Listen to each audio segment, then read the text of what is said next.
Значи какво? Не слушал Джак Ръсела като порода. Трудно се възпитавал, трудно се правил еди какво си. А аз вече няколко месеца бягам след това куче.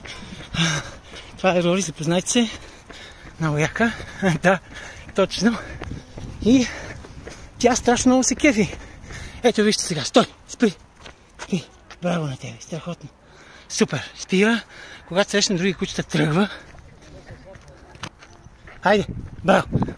Изобщо, що ми каза? Супер! Защо е така? Хора, гестаповско мерки, яко възпитание, бой? Не. Просто трябва да правиш това, което е интересно. Ами всички вътре в себе си сме точно така, като се замислим. Всички вътре в себе си искаме нещо да ни е интересно, някаква цел. И когато трябва да положим тогава усилия, те не ни се струват усилия, те са стъпки.